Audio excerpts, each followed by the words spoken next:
Hey guys, I wanted to just do this quick video just to help you understand the lesson better.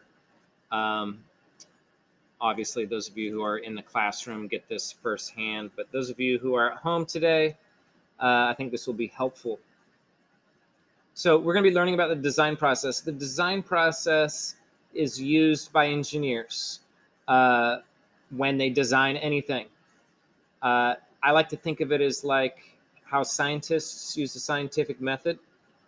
Engineers use the design process. If something's designed not using the design process, it is very difficult for people to understand your thinking, and it's very hard to possibly believe that it is designed in the best way it could be. Um, Also, many times when engineers design something, it's not like they're designing it by themselves from day one until it's finally a product that's released. There's other designers that come in. You might have to share your information and where you're at. Maybe you've only gotten partway through the build process and someone's going to take over the project. They need to have that information. So this is something that is used in the real world. It's also going to help you come up with better designs in STEM class. So I'm not going to play this video, but you're going to watch this video. And in your own words, I want you to tell me what the design process is. Okay. Sometimes it's called the engineering process. So they might use that terminology in the video as well. The design process itself, it starts with defining the problem.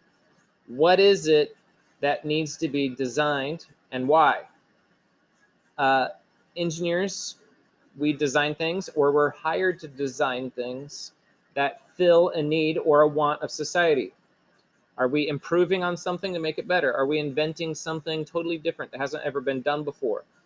And that is a huge question to ask, because why invest tons of man hours, possibly millions of dollars, on developing something that the public's not going to want or care about or buy? Okay.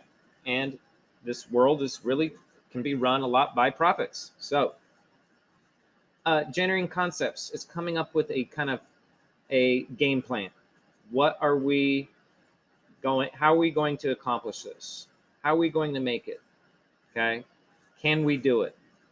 Uh, this often requires some research to gain more knowledge on it, or talking to other engineers. Okay, design a solution. This is where we kind of put it into picture form, and we'll be learning this. We'll be doing a whole unit on how to design. We'll be doing some paper and pencil drawings. We're going to do some CAD drawings. We're going to be using this quite a bit. It's only until all that stuff's done that we can start building and testing it out. And you'll notice these arrows here. Sometimes we test it out, it doesn't work so well, and you have to go back and redesign it. Sometimes you've probably heard this phrase before and not understood what it means, but have you ever heard someone say, oh man, we got to go back to the drawing board? Okay, maybe you've heard that, maybe you haven't. It's an engineering term, because if you have to go back to the drawing board, you're having to go back to your original idea and redesign it and redraw it. Okay, if you test something and you might find that it can be improved, you might find that it's great, you might find it's a total failure. You're evaluating, you're deciding whether it needs to be fixed, made better, or and also questioning what is working about it. Because if you understand what's working about it, it'll help you understand how to produce it and make it better. And then presenting it is simply showing this either to me, the teacher. If you were working in a company, it would be presenting your findings, showing how it does actually solve the problem that we originally had. All right, so that's the overview of the design process. We'll be using it a lot. I would like you to watch this video on the engineering process explained, or design process. And what I would like you to do for this first day is simply fill out this middle column.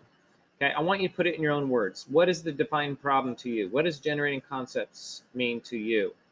Okay, it's kind of like definitions, but I want them to be in your own words. And then you're done. That's for Thursday. For Friday, you're going to put this a little bit more into practice. And what you're going to do is we're going to watch this video on the history of the hovercraft. And you're going to learn how this inventor invented the hovercraft. And while you watch the video, you'll want to pause it from time to time. And I want you to write down, what problem did he see? Why did he invent the hovercraft? There was a problem he was trying to solve. That would be here. So the middle column is on the first day. It's more definition based. On the second day, you're watching a hovercraft video and you're finding where in the video he did that. Now, some of it may not be totally obvious and clear. I don't think the video shows him actually drawing the blueprint for the hovercraft. They do show a shot of it at one point. So you may have to fill in some of the gaps here, and you can explain what he should have done or what the video should have shown for that step. Anyway, if you have questions, let me know. Again, this is a 2-day assignment, so those of you at home, just do the middle column. We'll do this one in class. I'll help you with it, and we'll be good to go. All right. Have a great day.